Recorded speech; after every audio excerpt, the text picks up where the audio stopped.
I'm Ted Seides, and this is Capital Allocators. This show is an open exploration of the people and process behind capital allocation. Through conversations with leaders in the money game, we learn how these holders of the keys to the kingdom allocate their time and their capital. You can join our mailing list and access premium content at capitalallocators.com. All opinions expressed by Ted and podcast guests are solely their own opinions and do not reflect the opinion of Capital Allocators or their firms. This podcast is for informational purposes only and should not be relied upon as a basis for investment decisions. Clients of Capital Allocators or podcast guests may maintain positions in securities discussed on this podcast. My guest on today's show is Mike Maples Jr. Mike is a partner at Floodgate, a pre-seed and seed stage venture capital firm he co-founded in 2006 with Ann Mura Co. He's been on the Forbes Midas list 8 times in the last decade and backed Twitter, Lyft, Twitch, Okta, and many others in their earliest stages. Attempting to understand if he'd been lucky or skillful, Mike studied venture winners and created a framework to describe startup capitalism, which he wrote about in his recently released book, Pattern Breakers: Why Some Startups Changed the Future. Our conversation covers Mike's path to venture capital and the curiosity that led to writing this book. We dive into his discovery of inflection theory and discuss components of the framework, including the power of incumbents, inflections that change the future, insights to capitalize on inflections, pivots, founder-future fit, creating a movement from misfits to the mainstream, and points of failure along the way.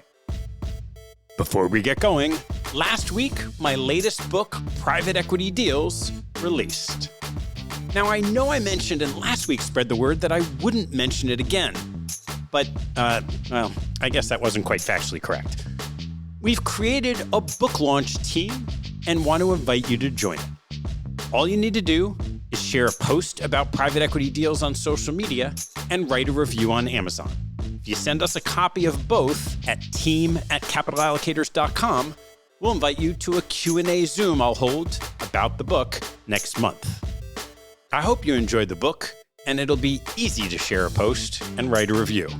And if you do, we'd love to have you join us. Thanks so much for spreading the word about Private Equity Deals, the book. Please enjoy my conversation with Mike Maples. Mike, thanks so much for joining me. Thanks for having me. I've been looking forward to this. Me too. Why don't you take me back to your path just to venture investing before we dive into the book? I always liked to do startups before I even knew what startups were. So when I was in 5th grade, I started to take up calligraphy and I had a knack for it. And I found that I could charge by the job rather than the hour. And that was a pretty good way of living when you're in the 5th and 6th grade. And so I would follow my mom into town and I would find the fancy restaurants and the jewelry stores and any high-end place and say, hey, you could add a touch of elegance if you had these hand calligraphed signs. I had my little calligraphy workshop in the finished attic in the house. And so that was about the time that I discovered the personal computer. They were just starting to become a thing. And my dad was at IBM and knew a bunch of the guys on the PC team.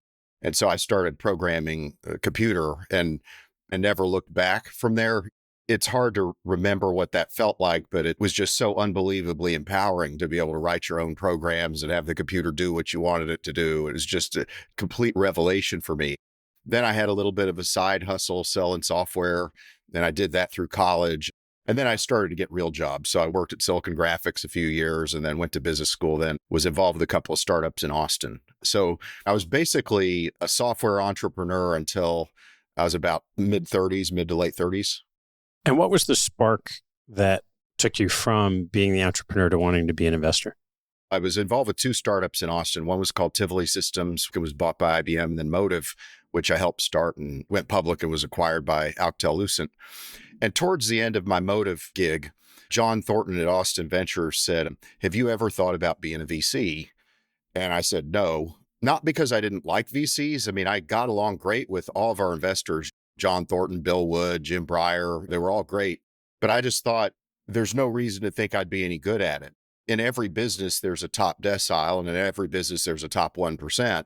And so my instinct is, why would you believe that you'd ever be top 1%? A completely different thing. But John said, okay, I hear what you're saying, but just humor me. Why don't you look at some projects with me and we'll just talk about it? And I have to admit, after about 4 or 5 months, I was pretty darn interested. I had a fateful trip. I was at a wedding in California, and somebody at the wedding, Scott Sandell, was at NEA. And he said, if you're thinking about venture, you really ought to go to Silicon Valley and just see what's going on. And so I went to Silicon Valley and saw what was happening. And I realized I had to come back to Silicon Valley. It was 2004. The dot-com meltdown had subsided, and there was a new gathering wave of interesting things happening. And so I just decided to start commuting to the Valley. I would catch a flight Sunday night and stay till Thursday and try to find something exciting in Silicon Valley. So that's how I got started. From your experience as an entrepreneur, you had a bunch of successes. What were the things, when you look back, that you thought made you in that top percent of operators? I think that I was good at the creative, intuitive side of things and good at strategy. I don't think I'm particularly good at execution. I found in business as well and operating, it's good to have a healthy sense of your own assets and liabilities and make sure that whatever you're not so good at, you don't necessarily have to make it your mission in life to be good at that thing. You're better off working with folks who are good at that thing. But one of the things I tend to believe about business and life is that it's better to amplify your known strengths and bolster your weaknesses rather than try to turn your weaknesses into strengths out of some source of false, misplaced pride. And what were some of your favorite stories when you look back for those 3 companies that you worked with?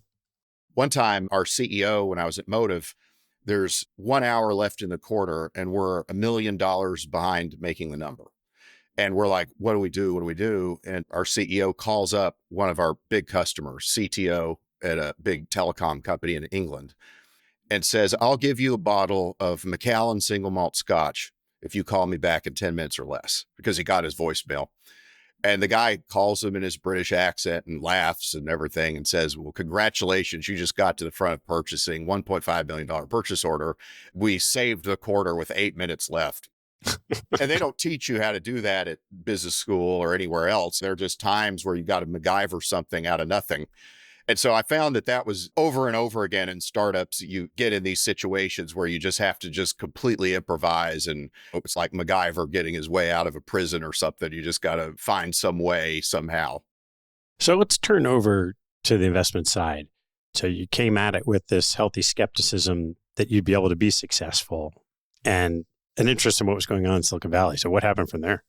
Yeah. And what's interesting is, in hindsight, I now realize that I'd accidentally stumbled into like a portal where I was living in the future. And so I was seeing a bunch of people who were at the groundswell of what came to be called the lean startup movement. And so I started hanging out with Steve Blank and Eric Ries. I started seeing founders pitch me who would say, everybody wants to invest $5 million into my company, and I can't even imagine how I'd spend more than $1 million.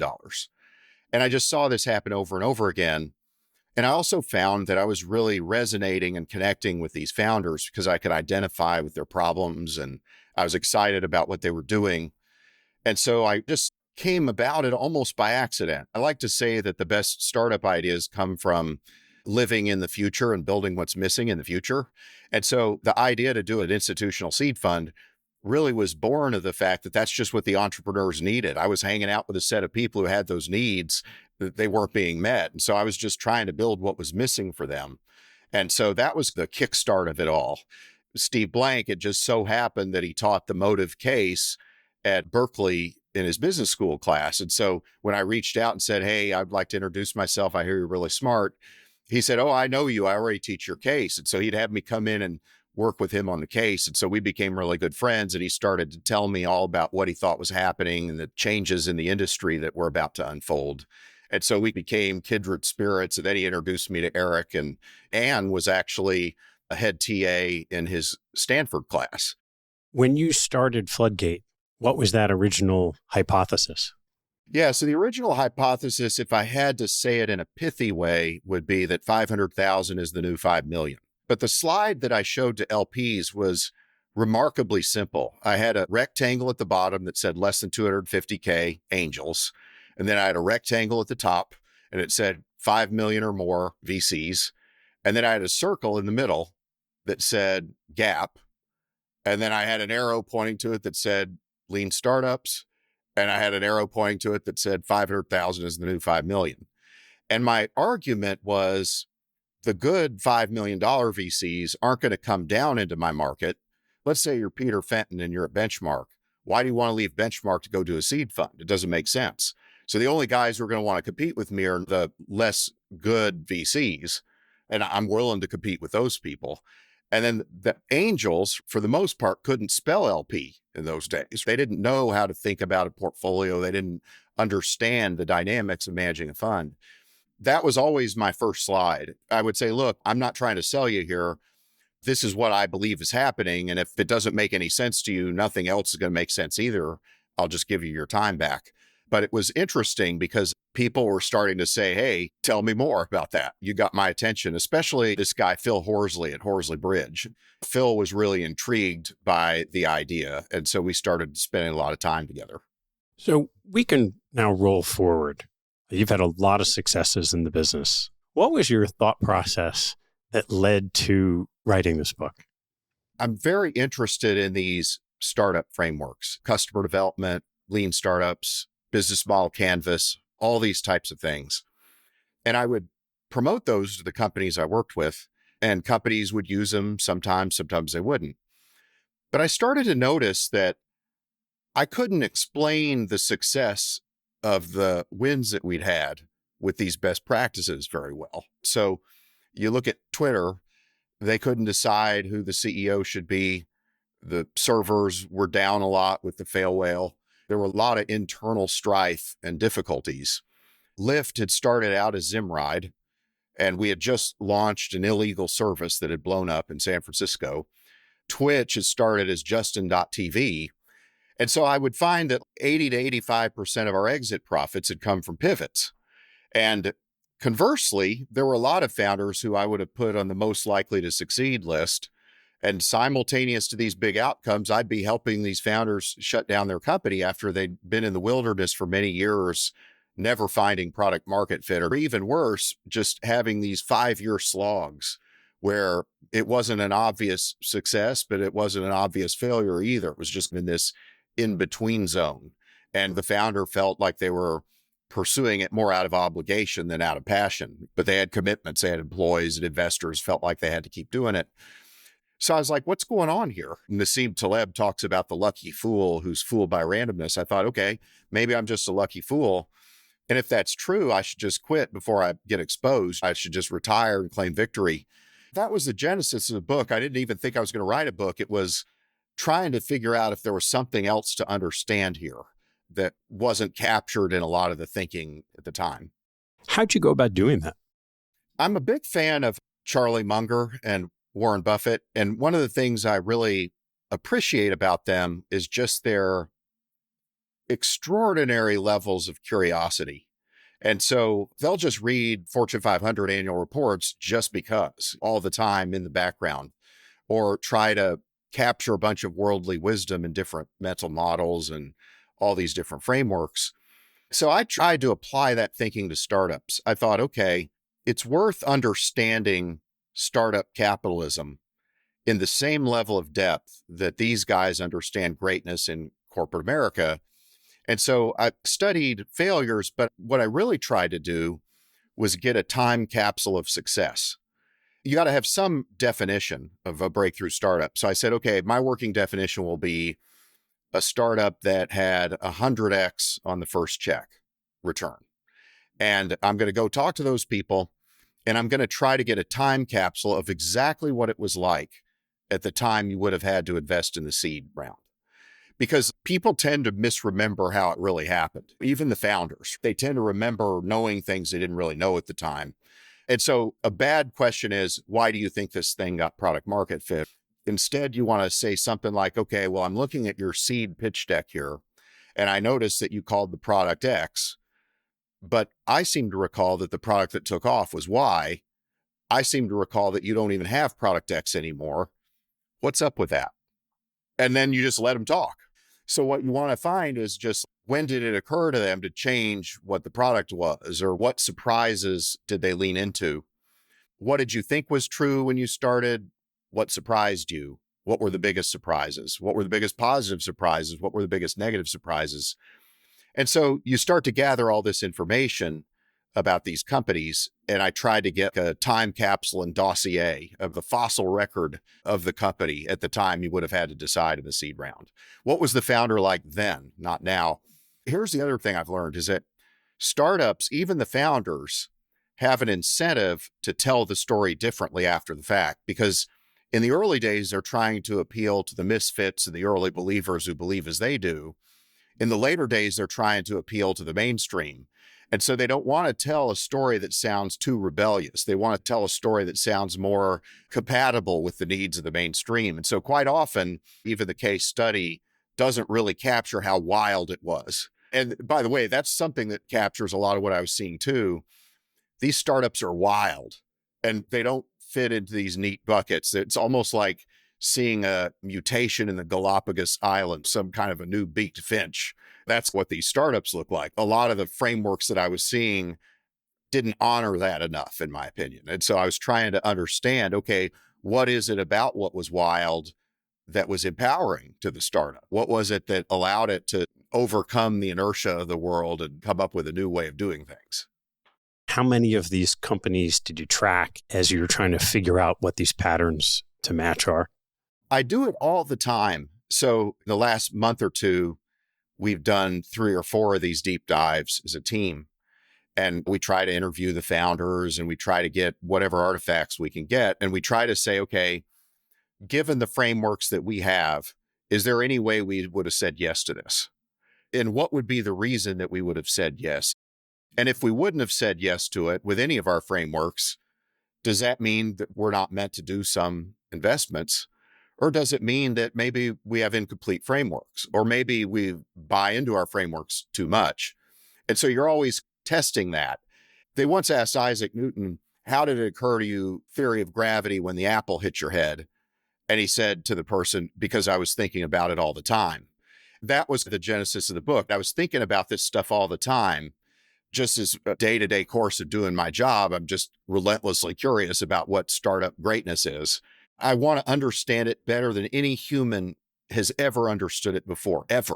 That's what Floodgate's about. This is my vehicle to have an excuse to be able to study these startups at a level of fanatical depth that doesn't make sense in any other way. Well, let's talk about what you found. So you've written this book, you've kind of created a theory of what makes for a breakthrough startup. And so why don't you walk me through it? The thing that I came to realize is that business is never a fair fight. And the default is that the incumbents should win because they have the advantage of the incumbency.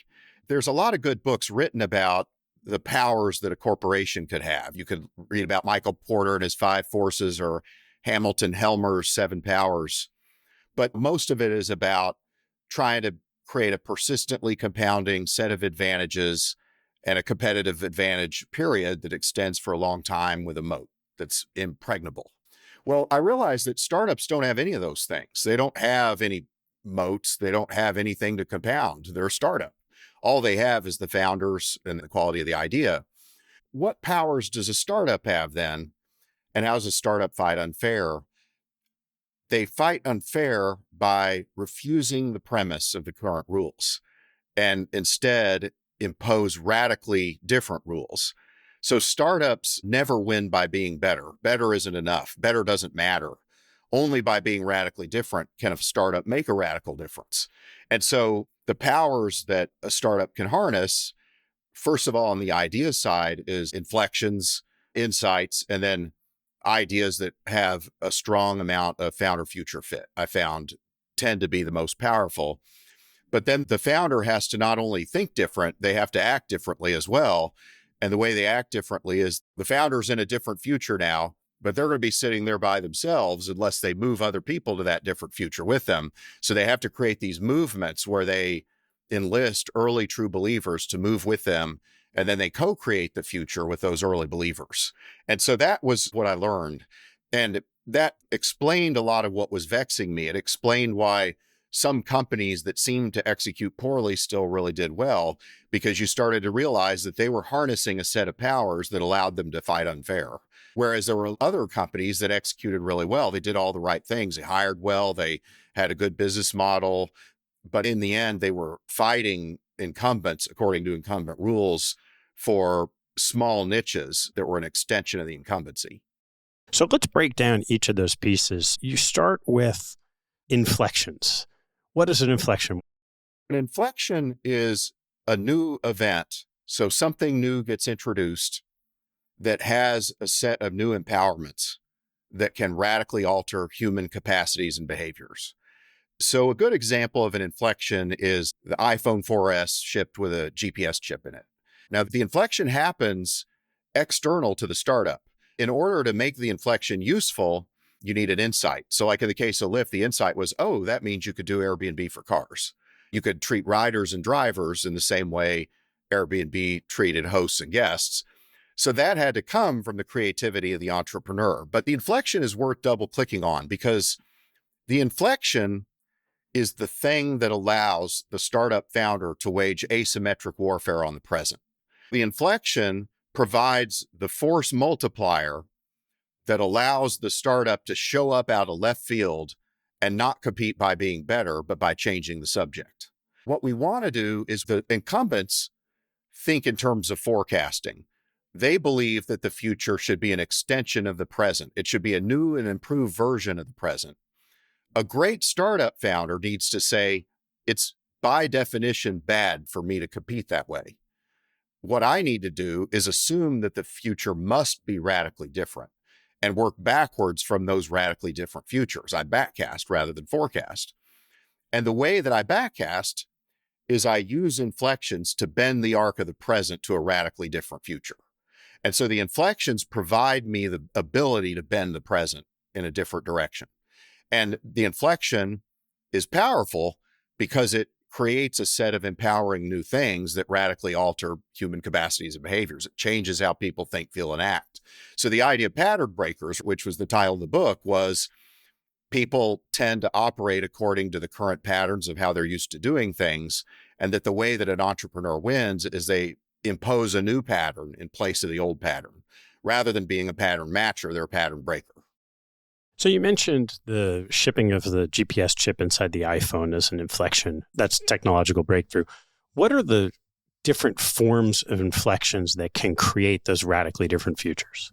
My favorite does remain technology, because I think that technology usually gives the startup the best chance to win. But another type of inflection could be a regulatory change. A shelter in place during COVID, a law was passed that allowed telemedicine visits to occur across state lines for the first time, and for them to be reimbursed by the healthcare system. And so that's an inflection because it meets the definitions of one. If you think about it, it's a new thing. It's a specific new thing.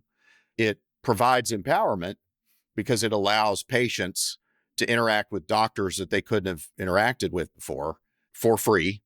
And it allows doctors to interact with patients they couldn't have interacted with before and get reimbursed for it. And so it was empowering for the patients and the doctors. It was a new thing. Then the question becomes, will those conditions continue to be met? Would the law get reverted back to the old law, or will it persist as a permanent new law? And it looks so far like it will. So that's an example of an inflection. Another inflection might be a belief inflection. So, for example, before COVID, probably not as many people thought it was reasonable to spend a couple or 3 days a week working from home using Zoom. But now that's a permanent change. I'm not in the office as much as I was before COVID, and that's a permanent shift in my style of work. And so that could be another type of inflection. But the reason that I like technology inflections is that most great ideas come from entrepreneurs tinkering with new technology and experiencing firsthand its new empowering capabilities, its opportunity to create new patterns. And they also encounter barriers to fully exploiting it. And great startup ideas come from building the thing that's missing in the future. If you're harnessing a regulatory inflection, I hope you were involved in helping that law get written, because very few laws get passed just out of the goodness of people's heart. Usually there's a set of people who are lobbying for those laws. Usually they have a reason that they want to exploit those laws. Okay, if you're going to exploit this regulatory inflection, why do you have an advantage over the person that was lobbying the legislators to pass that law? Because I bet you they got an angle on this thing. Because living in the future in the sense of a legal inflection would mean that you were involved in writing that legislation somehow. Otherwise, someone else has an advantage in pursuing that future over you. When a founder is coming to present to you and they're talking about potential inflection, how do you stress test whether the inflection someone's talking about is something that'll be transformative to lay the groundwork for the insight and the idea? This is really important. Fortunately, I'd been lucky in the past. And I think that part of why I was picking some of these good startups is I just had a good instinct about what the founder was doing and just had some kind of an inner knowing about it.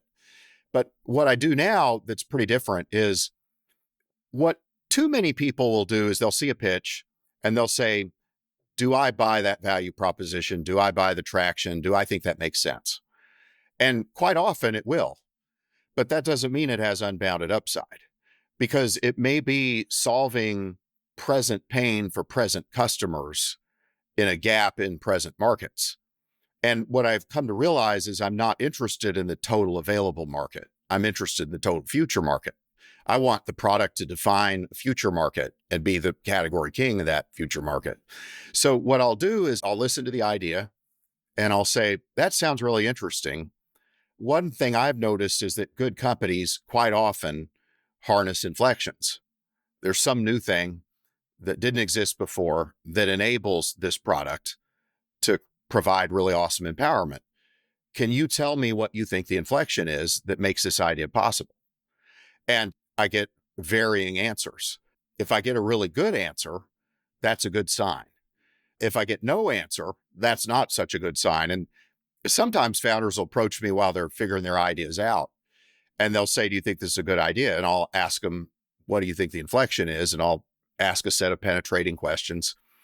And sometimes they'll say, it sounds like I don't have a very good inflection. Are you saying that this isn't a powerful idea? And I'll say, look, it's not my place to judge your idea. I'm just saying that knowing what I know, I would be concerned if I were you. And so either it embodies an inflection, you just haven't thought about it enough, or it doesn't embody an inflection, which probably means you're solving present pain for present customers, for present unmet needs.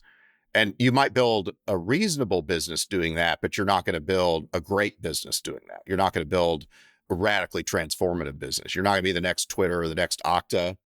How do you think about how frequently sufficiently powerful inflections come along that have the potential to have those massive power law distributions for the winning companies?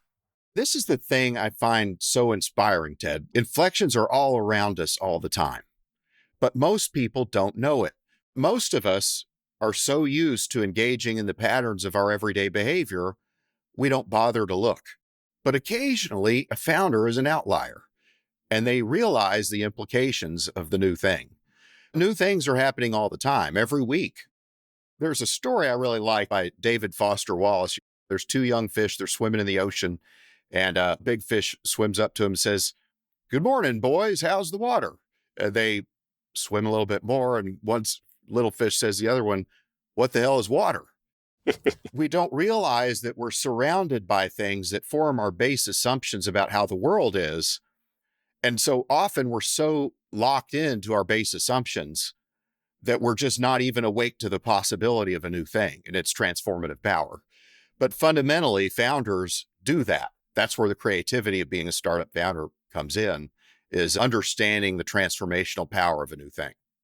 So for those who do and see that there is an inflection, they now have what you call an insight that leads to the company. So let's turn to insights. Yeah, so inflections are important because they provide empowerment. Insights are important because they provide unique value. If we have an idea that too many other people have, we're going to encounter mindless competition.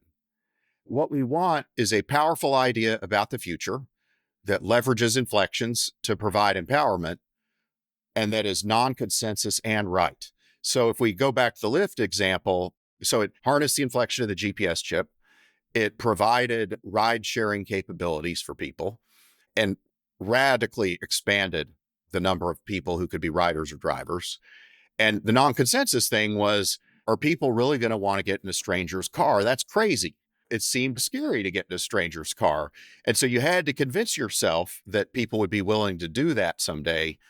Ann and I had foolishly passed on a company called Air Bed and Breakfast because we thought people would be crazy to want to stay at a stranger's house. In our defense at the time, the host and the guest stayed in the house at the same time, and the host would feed them Pop-Tarts in the morning. It was a pretty different instantiation of the idea. But we're like, if people are willing to stay in a stranger's house, I'm willing to take a walk on that wild side that they might ride in a stranger's car. Now, why is it so important to be non-consensus and right? Let's imagine that you're picking a stock. You could perform well by buying the index, but you're not going to perform much better than the average. So it's basically a bet that the market will do well, which is usually a good bet, but you're not going to have an extraordinary outlier outcome doing that. In order to succeed as a stock picker, you have to buy individual stocks. And when you buy an individual stock, let's say we decide to buy Zoom stock. Zoom may be a great company, but that's priced in. The price of Zoom is a function of the wisdom of the crowds. And there's a set of people who think that Zoom is going to go up, and there's a set of people who think it's going to go down. And the price is the equilibrium of what the world believes. So the fact that Zoom is a company, Howard Marks would say, who doesn't know that? And so when you decide to buy Zoom, you're saying that the market's belief about how good it is still not optimistic enough. And so in order to justify that, you need to know something about Zoom that the market doesn't know. But here's the important thing. In order to invest in Zoom and the possibility that you'll be right and outperform the market, there's another chance that you'll be wrong and underperform the market. So it's your willingness to underperform that allows you to create outperformance. They're two sides of the same coin. Nothing comes for free. And in startups, you can't be non-consensus and right without taking the risk of being non-consensus and wrong. But there's no free lunch in that regard. So that's one reason. The other reason, though, is that if we go back to first principles, human beings are conditioned to like things. So if everybody likes your idea, it's too much like the consensus, which means that it's an incrementally better product rather than a radically different product. Non-consensus and right, a recent example would be the Cybertruck from Tesla. When I saw the launch, I thought maybe he was joking. I was like, there's no way he's going to ship a truck that looks like that. Now I'm warming up to it. But what does Elon do with the Cybertruck? He says, I'm going to force a choice and not a comparison. Nobody, after seeing the Cybertruck, says, how does that compare to a Ford F-150? It's like, live in that future with him or don't. But there's no middle ground. That's really important because if a customer has the option to solve their problem with an incumbent solution, why would they buy from a startup? They have to buy from a startup because the startup shows up out of nowhere with something radically different that most people dislike, by the way, because it's non-consensus. But a small number of people say, oh my God, where have you been all my life? Holy crap, this is awesome. And it's those people, those early believers, that become the co-conspirators of the startup. But you have to be non-consensus and right to have that polarizing idea that attracts some people strongly and repels some people strongly, at least at first. What are some of those other examples of forcing a choice compared to a comparison? The way I like to say it is you need at least a Delta 4 experience. And so if taxis in San Francisco were 3 out of 10 good, ride sharing needed to be at least 7 out of 10 good. Because if it's 7 out of 10 good, then they think you can't compare the two things. I've transcended taxis rather than outperformed taxis. And the other reason you want Delta 4 is that when people have a Delta 4 experience, they go tell all their friends. They shout it from the rooftops. They get status with their peer group. Startups don't have money to spend on marketing. And so they need a bunch of people singing the praises of this new thing that's radically superior. What you want is in a world where everybody's an apple, don't say I'm a better apple. You want to say I'm the world's first banana. You can't reconcile what I do with apples. Now, you may not want bananas. That's okay. Go keep eating apples. But if banananess is something you value, I'm the only guy that's got it. And so that's where you want to be as a startup. Nobody after seeing a banana says, how does that compare to an apple? And nobody after Lyft said, how does that compare to taxis? And nobody after the Cybertruck says, how does that compare to an F-150? So if the answer to your product idea as a startup is, how does that compare to X? You're doing something wrong. You're either not different enough or you're not leaning into the difference enough. You're being not courageous enough in communicating the difference, in languaging the difference. That's what I mean by forcing a choice. You mentioned at the onset that 80% of these big winners had pivoted. What is it that makes a pivot work in this framework of talking about inflections and insights? I think I finally understand how that works now. I'm a big fan of the Warriors in basketball, Steph Curry and all those guys. And the metaphor of pivot comes from basketball. So the way a pivot works, you stay on your pivot foot and you move your body. And in startups, metaphorically, your insight is your pivot foot. And that's what you want to hold fixed. When you have an insight, you have to have an implementation of that insight. So the first implementation of Lyft's insight was Zimride. It was a corporate ride-sharing service. So when you have this insight, you can vary your implementation or you can vary your audience. But what you're trying to do is achieve product market fit.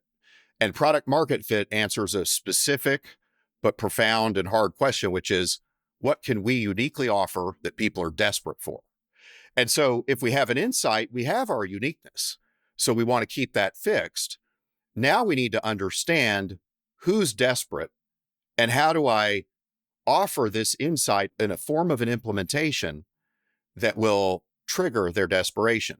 If I show my initial idea to customers and I'm getting lukewarm feedback, one of two things is true. Let's assume that my insight's right, because if we don't have an insight, we don't have a startup. But if my insight is right, if I still believe that, I have to do one of two things, or both. I either have to modify my implementation, or I have to modify who my audience is. It's useful to illustrate this with examples. So Okta had an insight that cloud customers were starting to adopt a lot of cloud apps and that they were going to have trouble managing that stuff. Their initial implementation was problem resolution. And so they went to a bunch of the early Salesforce customers and said, hey, we think that managing across cloud applications is going to be hard. We have this problem resolution idea. And they showed them some screenshots. And the customer said, that's cool, but it's fifth on my list. And Todd and Freddie said, well, what's number one on your list? And they said, well, identity management is really a pain. An employee joins the company and they get an account on Salesforce and NetSuite and Dropbox, our internal employee portal and all this stuff. And then when they leave, we don't want them to have access to the sales forecast anymore or the financials or any of that stuff. So we have to deprovision them from all those different accounts. Boy, it sure would be cool if you could just have one single sign-on. So the Okta guys go, I'll see you in 2 weeks. We come back with demos for that. So that's an example where they had the right audience and the wrong implementation, and they pivoted off of their implementation. That's what had vexed me for so long. If you have an insight, you have a first mover advantage into the future. And even if your initial implementation is wrong, it's a reference implementation of your insight. You can pivot the implementation by changing the implementation itself or by focusing on a different customer for that implementation. But the art and science of product market fit is holding your pivot foot steady while you pivot your body around the implementation and the audience. How do you think about when you're working with a founder of what those signposts are to keep moving forward or to be thinking about, okay, we really like your inflection and insight, but maybe this idea needs to change? The way I look at it is a startup breakthrough has a breakthrough sequence. So the first is the insight breakthrough. And the insight breakthrough answers a question that we've been talking about a bunch here, which is, what do we know about the future that's powerful and not obvious? The second breakthrough is the product breakthrough. And this is where Steve Blank and the customer development product market fit comes in. And we want to answer another profound question, which is, what can we uniquely offer that people are desperate for? And then the third breakthrough is the growth breakthrough. And that answers another question, which is, how can we exponentially grow and achieve escape velocity and dominate the future category? And if you think about it, the reason I call it a sequence is there's an energy transfer from one thing to the next thing. The more powerful my insight is, the more likely it is that I can have strong product market fit because I have something highly unique and highly empowering. And by definition, something that's highly unique and highly empowering should have someone desperate for that empowerment. The more empowering it is, the more likely and more desperate people will be. And so now if I get product market fit by navigating my product to the desperate successfully, now energy gets transferred into the growth breakthrough because now I don't have to persuade people to buy. I only have to teach people to buy because people would be irrational not to buy from me if they were desperate for the empowerment that I offer. And so it's like this situation where energy from the insight gets transferred into the product breakthrough. The product breakthrough gets transferred into the growth breakthrough. And now we're just tearing into the market at incredible speed. And so what we're trying to do at each phase is understand what are the bottlenecks that are preventing us from making this energetic move forward into the future. If we're not getting product market fit, it's like, okay, what is it that's not working about the audience? What is it that's not working about the implementation? Or do we just not have fundamental insight in the first place? But one of those three things has to be true, and we have to pursue the answer to that question in a maniacal fashion to get to product market fit. So far with inflections and insights, this is all about the idea. And yet most of the time when you talk to someone about the earliest stages of investing, they say it's all about the founder. So you mentioned this founder future fit, what you found from this research on the characteristics of founders that succeed. There are traits that I would say are universal in great founders, like resilience, the ability to be firm on the vision and flexible on the implementation, the ability to be a magnet for talent, fast tempo execution, all those things. But what I learned is that it's not that simple. So let's take an example, Justin Kan. So Justin Kan, 23 years old, he starts this thing called Justin TV. It eventually pivoted into Twitch. And he was broadcasting his life 24/7 on the internet. One of the craziest ideas I'd ever seen. But Justin Kan wanted to be an influencer before there was a word for influencer. And the whole team was building a system that allowed that to happen, that merged cellular EVDO networks so that he could broadcast from anywhere, even if there wasn't an internet connection. And then he had this backpack that would convert it to an internet live stream. So he had success, even though the idea seemed wacky, because he was an authentic match to that future. Now, he started another company later called Atrium, legal tech automation. And a lot of people were really excited by that idea. They were like, okay, I could see how AI would improve law firms and a bunch of things. And hey, it's Justin Kan, and he's already had a near $1 billion exit. What's not to like? The problem was Justin Kan wasn't passionate about the legal field. He was starting Atrium largely because he wanted to be a higher status founder. And I really appreciate the fact that he's open about that. So he wanted to be in the pantheon with Patrick Collison and Brian Chesky. He thought that just $1 billion exit's not the same as being like Stripe or Airbnb. And so he wasn't an authentic match to that future. Justin was the same person. He was arguably more experienced than before. But it turns out that you want to be authentic to the future that you're pursuing. You want to be intrinsically motivated by it. You want to be tinkering with what's new about it. And you want to be someone that early believers would believe in. When you live in the future that way, you're more likely to notice what's new about it. These founders are obsessed with this tinkering of new technology that they're with. And so their instincts about what to build are far more likely to be right because they're encountering firsthand the limits of the capabilities, and they can't stop thinking about it. It's the last thing they think about when they go to bed at night. It's the first thing they think about when they wake up in the morning. And so now when other people, kindred spirits, also want to live in that future with them, they're more likely to find that person believable than just some random person who's doing it because they think it's going to be a hot space. this idea of repeat founders, as you described with Justin. There is an idea that if you have a founder that's success, they've learned a lot. There's a lot that they demonstrate. And yet, in this case, it was almost like the motivation was misaligned. How do you think about repeat founders?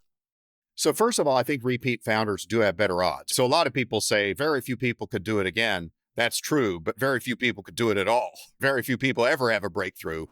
And so why are some founders able to do it? I think it does come back to founder future fit. So for example, Elon Musk, he doesn't start any companies anymore that don't take on grand challenges that most people think are impossible. And because of that, he goes after a certain type of problem that most people won't go after, and he's able to attract certain types of people.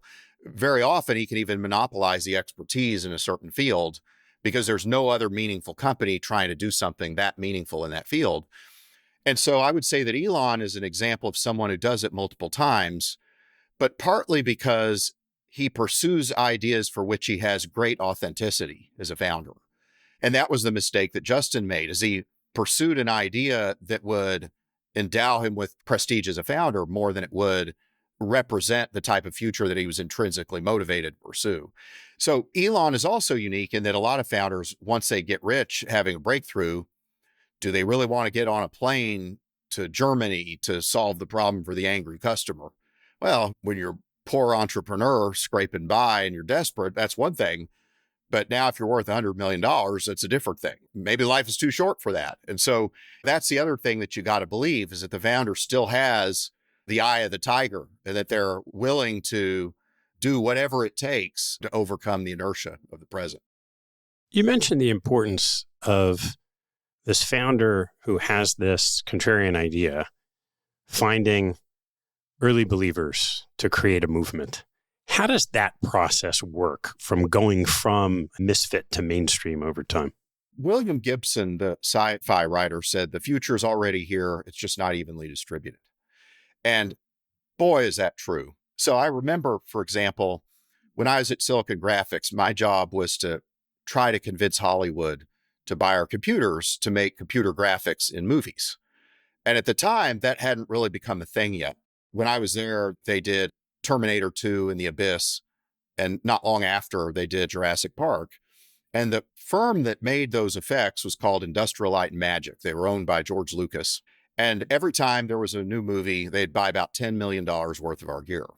But it wasn't just our computers that they needed, because they'd need to render these dinosaurs, but then they would have to splice it into the film. And so what they would try to do is make the film be digital rather than celluloid film. But there's a whole lot of things that were missing in order for that to happen. You had to integrate that entire workflow, and you needed tools that would allow you to render the dinosaur at different angles and at day, at night, and different layers of skin and all these things. Nobody had done those things before. What you realized was that Industrial Light and Magic was living in the future.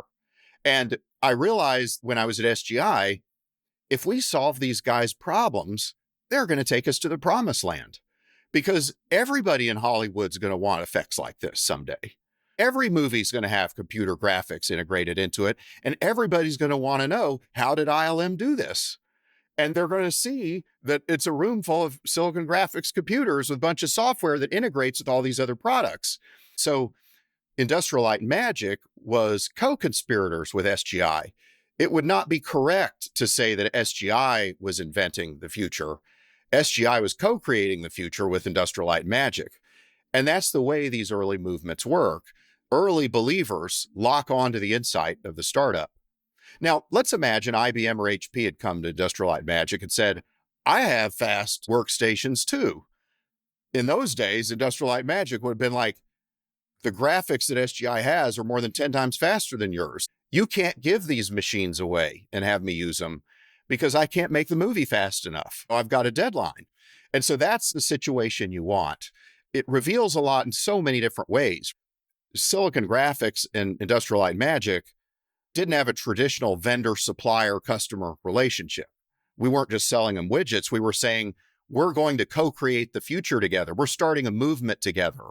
We have an optimistic conspiracy theory to change the future together. And ILM wanted to make money doing movies, but the people at ILM, they wanted to move to the different future, not just for practical reasons, but for aesthetic reasons. They believed in an aesthetically different, superior future. And that's why early customers move. They move for aesthetic reasons rather than practical reasons. The same reason that people buy art.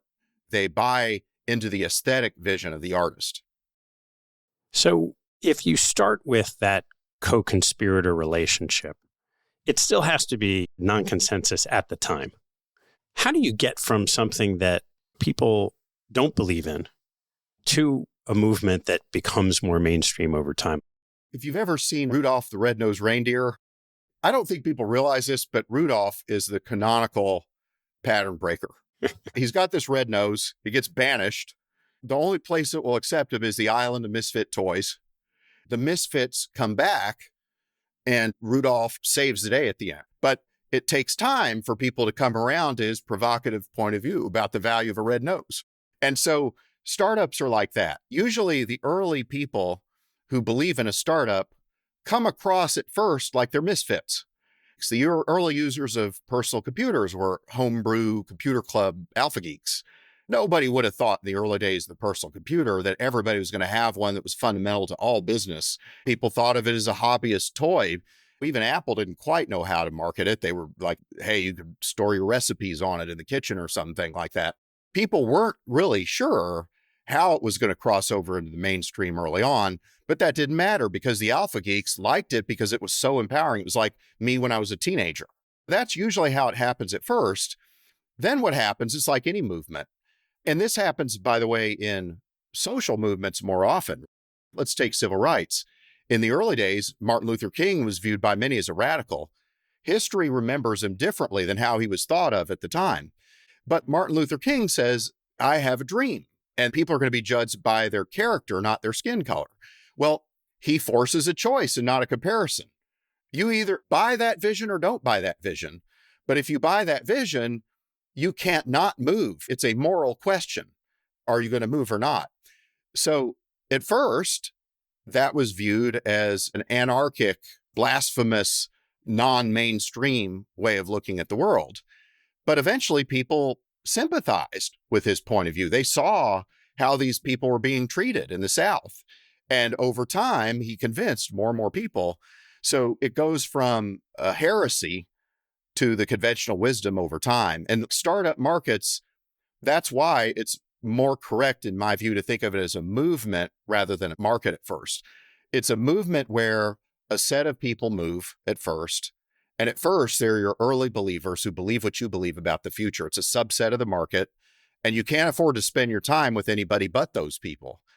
But as the movement gathers steam, more people join it. And so imagine you're at a dance in high school and two people are out there dancing. At first, it seems scary to get out there on the dance floor, but there gets to be a point where everybody's on the dance floor except for a few people. And now the social momentum is you look like a dweeb for sitting at the edge of the dance while everybody else is dancing. Startup markets are a lot like that. They go from heresy, only a few people believe, to a few more people say, that makes sense. And then a few more people, then it tips. And now all of a sudden, the burden of proof is on the people who are negative about the idea. And before you know it, only the laggards aren't embracing the idea. And now it's no longer a startup, it's a company and it has a category. And now they got to watch out for the next disruption on the horizon. When you've identified a founder living in the future, backed by an inflection, has the insight and idea, but it's the future, how do you think about timing and how long it's going to take for them to capture that idea as a business? It's funny, when you launch a book, you don't really know how people are going to react to it. And I was curious about where will founders be enthusiastic versus not about it. And it was really around the inflections, and it gets to your question. So inflections are the best way I know how to answer the why now question. If we go to the Lyft example, if you had had the idea for ride sharing before the iPhone 4S had a GPS chip, you could have been right about the future, but you wouldn't have been able to build a system that embodied your idea about the future. Riders and drivers wouldn't have been able to locate each other efficiently enough. You wouldn't have been able to get network effects. You wouldn't have been able to deliver a good solution. If you waited too long after the iPhone 4S, well, Lyft was in the market, Uber was in the market, you could have been right, but you're too late. And so the inflection is not just a trend, it's a turning point. And what the founders have been excited about is nobody's ever really offered an answer to the why now question before in a first principles way. But inflection theory does offer an answer to that. It says an inflection is a turning point in the ability for someone to provide new empowerment for the first time ever. And it's like today that inflection just arrived, and now tomorrow is by definition possibly different than yesterday, right now. That's why I like to have founders stress test their inflections, because it helps them sort of dial in the coordinates of how accurate their why now statement is. And I like to say every startup idea has been tried because there's an efficient market for ideas, but all of the good ideas will happen. So the only question is, why is now the time for it to happen? And inflection theory provides us a good explanation for how the why now can be present. So at the onset, when you were talking about your own entrepreneurial experience, it's this wild, the start of this wild environment. You have all these creative things. All of that happens in the implementation. It was after you've gotten this point. Maybe you've got this growth curve going, but you still have to continue to execute. So I'm curious what you've learned from seeing these very, very successful companies about after they got themselves situated properly with an inflection and an insight, and were working on an idea that was breaking out, like what it takes to get from there to the promised land.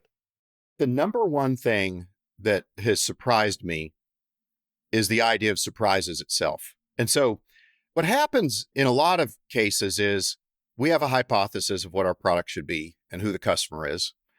And it stands to reason that you would run an experiment. You'd say, I'm going to go test this idea on a bunch of customers, and I'm going to validate my hypothesis. And if I validate my hypothesis, that's a good thing, because that means I've made something people want. But what I found is that most of the great startup ideas come from being surprised by your interactions. So about Okta, what if Todd and Freddie said, what am I going to have to do to educate these customers that they want problem resolution? Why don't they get it?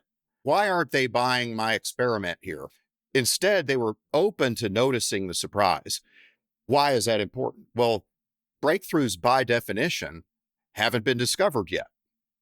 It's almost axiomatic that you should be surprised on the way to finding a breakthrough, because you're trying to discover the undiscovered, and you haven't yet discovered it either. And so what you're trying to do is not just validate what you think is true, you're trying to discover the unexpected surprise that is open at a new fractal of new knowledge that nobody's encountered before. And so time and again, the best startups that I've worked with, rather than close the gaps and address the objections, they find something that surprised them that the customer was desperate for unexpectedly. And then they say, their idea of how to implement this insight is better than ours. It unleashes the power in a way we hadn't considered, but it's better than the idea that we had. I wonder what would happen if we explained it that way to a bunch of people. What would happen then? Every time you do an experiment, you want not just validation, but you want a surprise. Now I go so far as to, I have a journal, and every day I write down what surprised me today. So I try to adopt a lifestyle that says that there's always something in the world that could surprise you. You're in a restaurant, you could be surprised by what's in a painting. You're driving, you could be surprised by what you see in the weather patterns or a conversation you have with somebody. Let's say that I meet with a startup and I know 10 minutes into the meeting, I'm not going to invest. Well, I'm meeting this person. I might as well see if they have a surprise about the future. We call it savoring surprises. The surprises are the universe's way of rewarding you with earned secrets. And so that's what you want to get to. What are some of the ways you've seen companies go off the rails? Oh, there's so many. I'd say the number one way that people go off the rails is their idea of what the customer wants is just not true. Paul Graham from Y Combinator once said that his first startup, he put art galleries online and thought that people were going to want that. And it turns out nobody did. And he realized in hindsight that he had a mental model of how the world should be that just wasn't true for most people. This is the biggest problem that startups have, is they solve a problem that only exists in the minds of the founders and nobody else. This comes back to desperation as well, and why it's so important. One of the things I'll tease out, when I was an entrepreneur, if I wanted to find desperation, I would ask, what has the customer already done to try to solve this problem before? Because if they've tried to solve the problem before, I know one thing for sure, and that is that they believe the problem exists. If they haven't tried to solve the problem before, on what basis can I assume that they believe the problem exists? If they were desperate to solve it, they would have tried somehow. And then you show up with a way to solve it where for the first time they believe it's possible. And that's why they'll tolerate your half-finished product, because they have no alternative way to solve it and they want to solve it. That's the main reason startups fail. There's a whole lot of other reasons, founder conflict, competition, but the main reason is that people don't build something that real people are desperate for. So I'd love to turn to some of the limitations or challenges to the inflection theory, and then also some current applications. And so you think of venture investing as this power law distribution, and there's only so many companies who make 100x. So to what extent are you able to map this theory to data that would tell you, even though it sounds right, that yes, this is a way that companies have a slightly higher probability of success? So far, so good. But let's steel man it for a minute. Let's steel man the possibility that I'm just smoking weed here. When I look at these 100-bagger startups, let's take Zoom, for example. So Eric Yuan started this thing, and it was called SASB. And his theory was that consumers would want video conferencing. So he's going to do everyman video conferencing. So when it was available to you to invest in a seed round, that's what you were investing in, SASB and Eric Yuan. Now he ends up pivoting it to Zoom, and the rest is history. Well, would you have really known using inflection theory, oh, this is the inflection that's embodied in Zoom? I'm not sure, because there were new standards and stuff like that for video conferencing. But in many ways, Zoom was just Eric brute forced the problem. He knew the domain really well and just all the corner cases and just relentlessly went after it.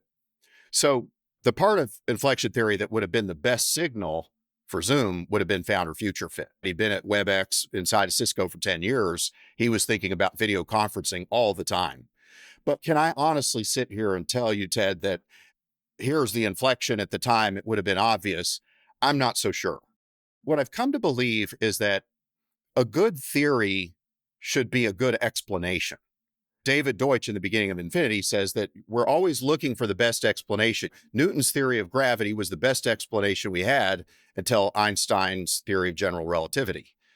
But that doesn't make Einstein's theory right per se. We can never categorically say a theory is right. We can only say it's the best explanation that we know of so far. And so inflection theory tries to offer an explanation for why these things happen the way they do. That doesn't mean that when you look at a pitch, you're going to identify the inflection necessarily. It doesn't mean you're going to identify the insight necessarily. It doesn't mean it won't change necessarily. But what we're looking for is a mechanism to explain why the startup capitalist wins. And inflection theory was the best way that I could make sense of how that happens. Now, having said that, I think that it has been remarkably robust in explaining why a lot of these startups happened. But it's still very vexing and hard to apply the tenets of the theory at the time that you have to decide. There's still a lot of uncertainty. It's still really wild. What are some of the surprises you've encountered in challenges to inflection theory? Zoom was one of them. So I looked at Zoom and I was like, I can't convince myself that this thing harnessed inflections. I think Eric just had a bunch of guys in China and throughout the world, and anytime there was something that didn't work or wasn't efficient, he just put that code in there too and just brute forced it. Now, I suppose you could say that the insight was that that inflection wasn't as valid as brute forcing it, but I just don't think you could have known that at the time. I think even if you could ex post say that, I just don't think you could have known it at the time. I don't think the theory would have been useful to you at the time. So the part of the theory that would have been useful would have been this founder future fit, I think. So I do think it happens. The other thing that happens is sometimes you have a startup where it gets acquired for a really big price. Michael Birch, I guess, had Bebo, this social network that got bought by AOL for the gigantic price, and it ended up going to zero. Tumblr got bought by Yahoo for a giant price, and it went to zero. Well, not to zero, but pretty small. So sometimes a startup gets lucky. It gets acquired by a dumb buyer who overpays. There are definitely exceptions. But what I say to founders is, what odds do you want to play by? I can't promise you that if you harness inflections, you'll have a breakthrough. I can't promise you that if you have an insight, you'll have a breakthrough. I can't promise you that your implementation will be right at first. But what I can say is I bet you that it's a better bet than not harnessing. We don't know what the future is going to hold. And so why would we want to fight fair? Why would we fight a fight where the odds aren't in our favor? Why would we ever want to do that? Why does that make sense? And so to me, a great startup is pursuing a highly risky but underpriced future that has wildly asymmetric upside. You're making a bet on an underpriced, high upside future that's risky. It's like Buffett and Munger talk about your margin of safety when you buy a stock. Was the intrinsic value of the stock higher than the price of the stock? My business is the opposite. My business is margin of asymmetric upside if it works. Rule number one, don't pass on Airbnb, because you would have made 6,000x if you'd said yes. And so you could have only lost 1 times your money if it didn't work out. I'm curious how you'd apply inflection theory to something like blockchain technology. It's a good case study because a lot of blockchain ideas I see are relative to blockchain. It's like recirculated air in an airplane. It's like, well, blockchains are going to be the future, so we need to have blockchains that do X, Y, and Z.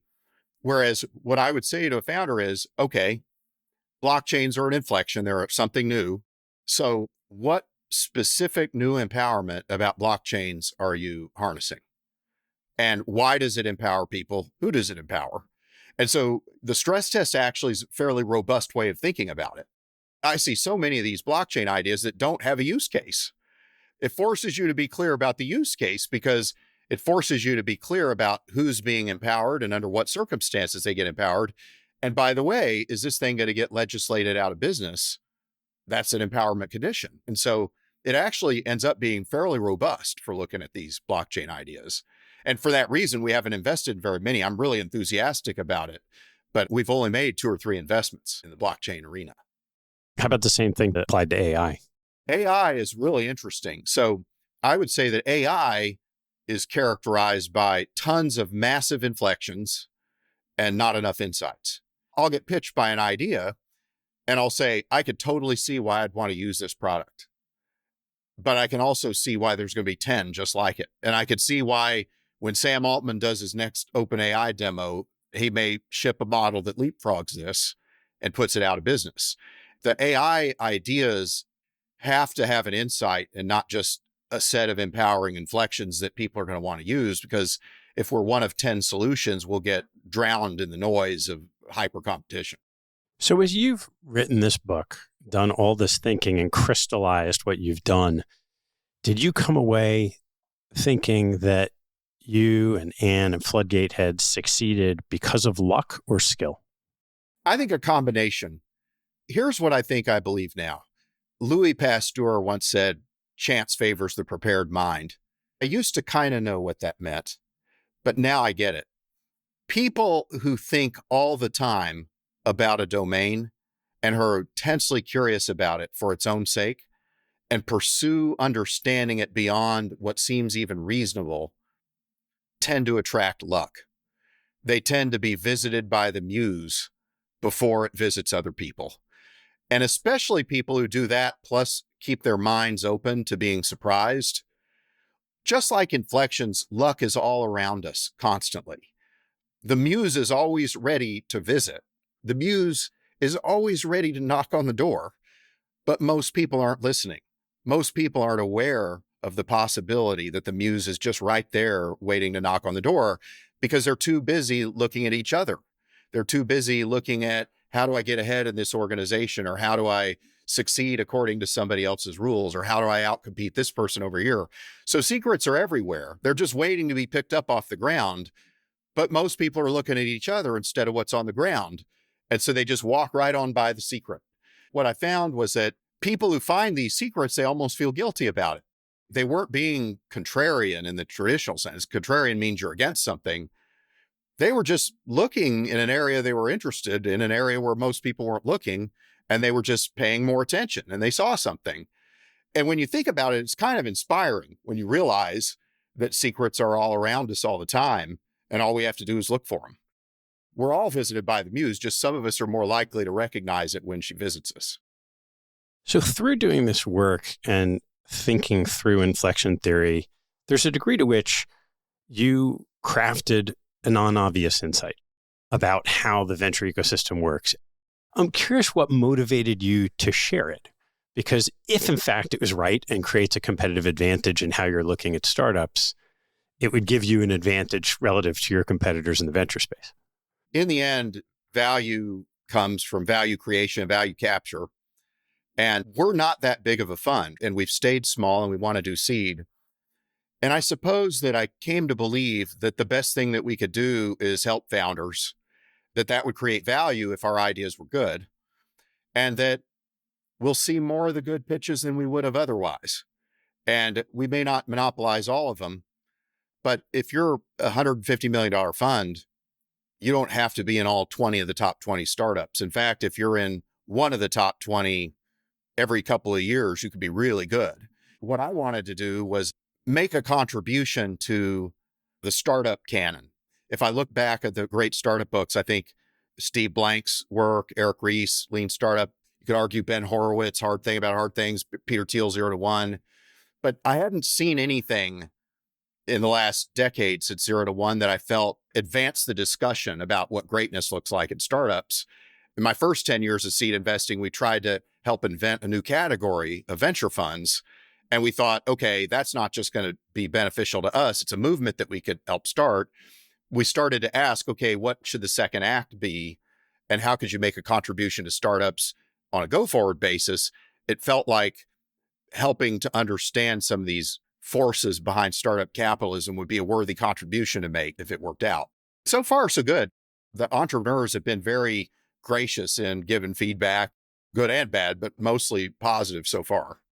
What have you seen of that impact on entrepreneurs?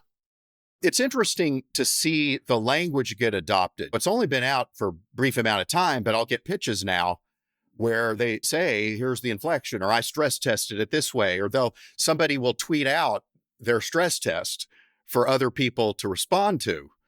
And I'm like, wow, that's really cool.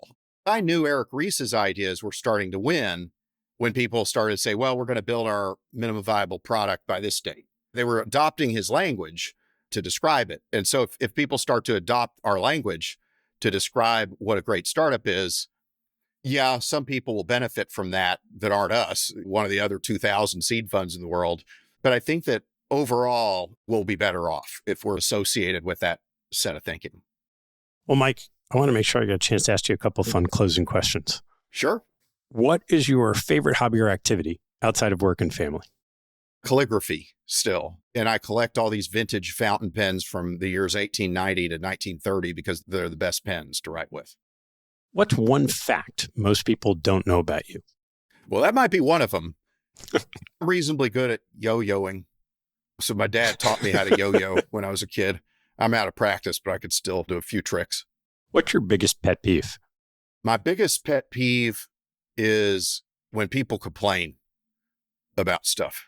And maybe it's because my grandfather, when I was a little kid, he just couldn't stand complainers. If I would complain about something, he'd browbeat me so bad about it and be so ashamed of me that I just almost have a physical, visceral, negative reaction to complaining of any sort. Which two people have had the biggest impact on your professional life? I would say my dad, and there's probably not a close second, honestly. There's been a lot of people who've had a great influence, don't get me wrong, but I'd say my dad is just so far ahead of any influence I ever had that it's hard to put somebody in that category. What's the best advice you've ever received? From him, actually, do your best. And so if you think about it, every human, at least so far, has its own unique DNA. And you exist in the world as a node on a network with a set of comparative unique advantages that only you have. And so I think part of the way of showing up in the world is to realize that every day of your life is a gift, and that the best way to honor the gift is to do your best according to your unique configuration of skills and interests and desires and capabilities. There are people I greatly admire in this business. I think Peter Thiel is really smart. I think John Doerr is a great biz dev guy. I think that Andy Radcliffe is a great first principles thinker. I think Elon Musk is a great founder who can overcome any obstacles. But it would be wrong of me to try to be like them. I should try to adopt ideas that I think are powerful, or I should learn from their success and admire what they do. But all you can really be is your best self. That's all you can bring to this world. And so every day you have the opportunity, the gift of today. What would it mean to do your best today is what I learned from him. All right, Mike, last one. What life lesson have you learned that you wish you knew a lot earlier in your life? Think for yourself. Most of the times I've spun my wheels, it's because I allowed myself to become hostage to the results of other people's thinking. It's like Steve Jobs once said, the world is built by people who are no smarter than you. You can build things, you could change things. You don't have to buy into the assumptions that are put in front of you for what they are all the time. Well, Mike, thanks so much for walking us through inflection theory and what it means for the startup ecosystem. Well, thank you, Ted, for having me on your show. I've been a follower for a while. Your audience probably doesn't know this. I reached out to you because I've just wanted to have an excuse to come on your show because I've listened to so many episodes. Well, thanks, Mike. Really appreciate it. Thanks for listening to the show. To learn more, hop on our website at capitalallocators.com, where you can join our mailing list, access past shows, learn about our gatherings, and sign up for premium content, including podcast transcripts, my investment portfolio, and a lot more. Have a good one, and see you next time.